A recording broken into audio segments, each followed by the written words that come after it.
Cuando nos enfrentamos al hecho espiritual, una de las cosas que siempre se pide, yo no digo de forma correcta o no, la mayoría de la gente espera con el hecho espiritual no sufrir.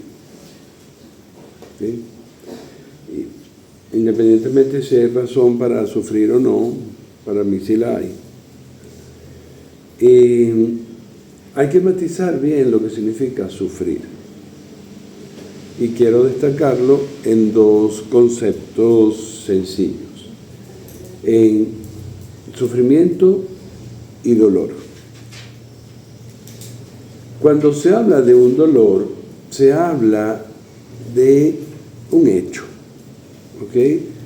Algo me duele, algo tengo mal, algo me pasó y duele. No sé ni siquiera, es tan obvio que no sé ni siquiera cómo explicarlo, ¿no? Y el dolor, nadie va a criticar el dolor. Nadie va a decir, pero ¿por qué te duele? Porque me duele porque hay condiciones que no están bien y simplemente me duele. Puede ser desde un dolor físico, hay condiciones físicas, tengo nervios, nervios que de alguna manera transmiten al cerebro diferentes impulsos y son impulsos de dolor. O me pasó algo que no me debería de haber pasado o yo no hubiera querido que me pasara. Me duele.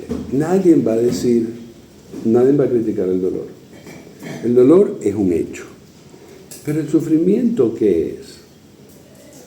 El sufrimiento depende mucho de la percepción del dolor, de qué haces tú con ese dolor. ¿Okay? De hecho, por eso es que un mismo hecho que puede ser doloroso, las personas lo perciben diferente. Algunos sufren más y otros sufren menos. El hecho es el mismo, el dolor es exactamente igual. Pero cómo la persona lleva ese hecho es lo que define el sufrimiento.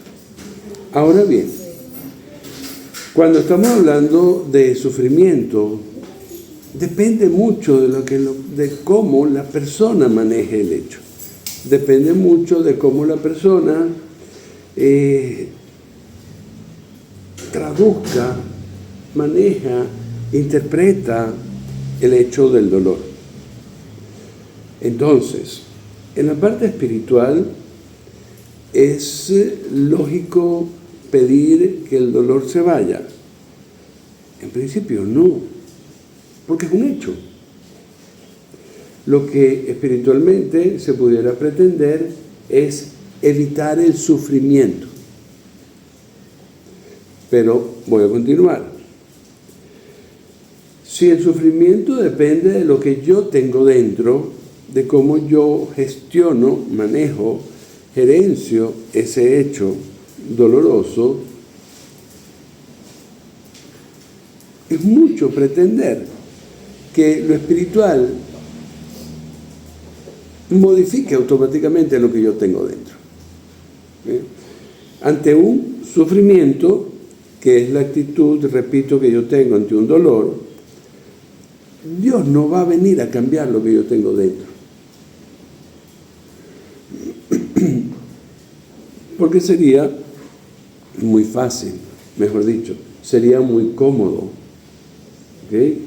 Que yo no tenga destrezas para manejar el dolor y pretenda que Dios venga a quitarme ese sufrimiento. Lo espiritual, ¿a qué se refiere entonces? Cuando uno trata verdaderamente lo espiritual, uno lo que va a hacer, tratando de ser espiritual, aprendiendo a ser espiritual, es ir adoptando esas destrezas para tú gestionar el hecho, el dolor. ¿Sí? Ir cambiándote internamente para tú poder gestionar de forma menos sufrida el hecho del dolor. Y eso es lo que de alguna manera sí se puede pretender de lo espiritual. No es cuestión de Dios, quítame este dolor, ya sabemos que a lo mejor no. Dios, quítame este sufrimiento. Pues no. Para que tú no sufras, primeramente te tienes que transformar internamente. Y Dios te puede ayudar a quitar el dolor. De alguna manera lo que Dios puede hacer es ayudarte a transformarte internamente. Darte fortalezas espirituales, para lo cual, si quieres más fortaleza, tienes que tener más espíritu, porque son fortalezas espirituales. Darte puntos de vista para que veas diferente el hecho doloroso. Muchas veces, si tú ves diferente el hecho doloroso, el sufrimiento disminuye. Por eso, cuando estamos hablando de bienestar, que pudiéramos hacer una equivalencia un poco entre bienestar y no sufrimiento. Cuando apuntamos al bienestar, uno de los que tenemos que cambiar nosotros es la forma de ver la vida. Y la forma de ver la vida no es que hay un cielo azul, no es que hay pajaritos, no es que las nubes son blancas, no es un hecho positivista. La forma de ver la vida es la forma de cómo ves los problemas. ¿Ok? Eso se llama ampliación de conciencia. Lo espiritual viene a ampliar tu conciencia más allá de la mente. Por eso es que la mente no puede procesar mucho del hecho espiritual, porque lo espiritual tiende a ir mucho más allá de la mente, porque si tú te quedas encasillado en lo que la mente te propone, el dolor va a traer sufrimiento. Si tú amplías la percepción del mundo, si tú sales de tu cabecita, de esos 5 sentidos bien escasos, si tú amplías tu percepción más allá de lo mental, pues a lo mejor empieza a diluirse la relación de que el dolor trae sufrimiento. Y cuando empiezas a crecer espiritualmente, empiezas a aumentar tu espíritu, empiezas a tener una percepción de la vida, gracias a tu espíritu aumentado, una percepción de la vida más grande de lo que tu mente propone, el dolor puede dejar de causar sufrimiento. ¿Lo hace lo espiritual? Sí. Pero con lo espiritual te tienes que transformar. No es un Dios que va a venir a quitarte las cosas. Es un Dios que tuvo que haberte transformado. O mejor dicho, eres tú que tuviste que haberte transformado con esa noción de Dios. Tú que debiste haber cambiado con una práctica religiosa o espiritual, o de crecimiento espiritual, para que con mayor espíritu tu percepción salga de tu cabeza así y empiece a crecer. Y ahí es donde el sufrimiento empieza a desaparecer, a pesar de que el dolor continúe, a pesar de que el hecho continúe. La actitud es lo que cambia, no el dolor, no el hecho. ¿Y eso cómo se llama? Paz espiritual. Que tú puedes mantener la calma a pesar de que se te esté cayendo el techo encima. ¿Por qué? Porque el hecho lo dejas, pero tu percepción es la que cambió gracias a que te transformaste por lo espiritual. Ustedes quieren transformarse, busquen los escenarios. Busquen los escenarios que más allá de darle una charla, les permite empezar a transformarse, a cambiar internamente, a ver la vida de forma más ampliada, a tener acciones de forma más expandidas y a tener reacciones menos agresivas. Si encuentran ese escenario, pues estarán creciendo en espíritu y eureka. Ahí podrán tener mayor paz. Si uno empieza a entender que el hecho que ocurre tiene razones propias para estar, llámese karma, llámese ley de atracción, llámese lo que sea. Y si uno empieza a entender que el hecho per se tiene sus propias razones para aparecer, para estar, y la actitud es la que hay que cambiar, uno empieza a ver la vida diferente. Porque cuando uno tiene un problema, díganlo ustedes, cuando uno tiene un problema, ¿en qué nos afanamos? En resolver el hecho, en resolver el dolor. Y esa es la gran frustración del mundo, ¿okay? Que sufre ante algo y quiere cambiar ese algo. No. Cuando hay un hecho, cuando hay un dolor, quien tiene que cambiar eres tú, no el hecho. Y muchas veces ese dolor, si bien tiene sus razones propias para estar, a lo mejor uno con su percepción, con sus dinámicas internas, uno perpetúa ese hecho. Y aunque no lo crean, muchas veces ante un hecho doloroso, repito que tiene sus razones para estar, para haber aparecido, cuando tú cambias tu percepción, a lo mejor el dolor se vence, a lo mejor el dolor desaparece, ¿okay? Y el mundo no actúa así. El mundo, cuando algo pasa, quiere deshacerlo. Cuando a alguien le hace daño, quiere desaparecerlo. No. ¿Por qué? A nivel de sanación se sabe, el culpable nunca está afuera. Lo que tú tienes que trabajar es adentro. ¿Sí? Y el mundo empieza a ser diferente, tu mundo empieza a ser diferente. ¿Qué es más fácil de controlar? ¿Lo de afuera, que no te pertenece? ¿O lo de adentro, que está en ti? Lo de adentro. Lo tuyo es lo único que tú puedes controlar. Más nada.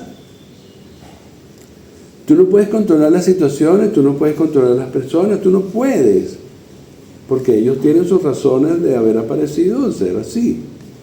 Entonces, te vas a ocupar en vano en tratar de cambiar algo de afuera. Es absurdo. Y yo no sé por qué no lo terminan de explicar. Y me refiero a las iglesias. Yo no sé por qué no lo terminan de explicar. El culpable nunca está afuera. Nunca. El dolor, la situación, sí. Pero el sufrimiento está dentro. ¿Qué quieres cambiar tú? El sufrimiento. Trabaja internamente.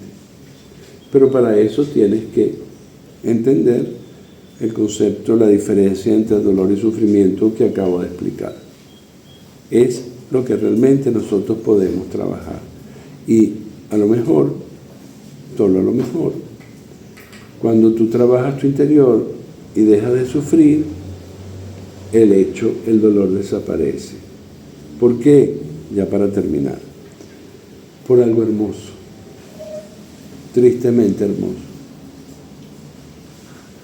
Porque a lo mejor el hecho no es algo malo. Es simplemente algo que te llama a perfección.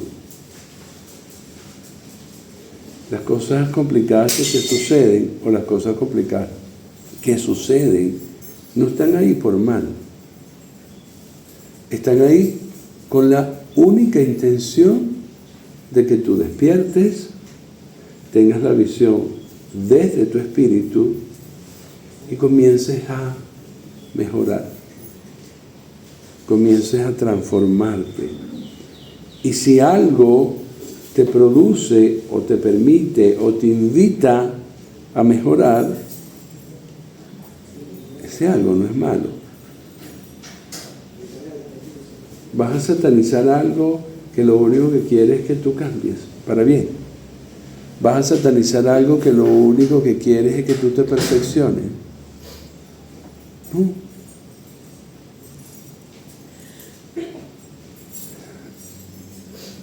El dolor se honra.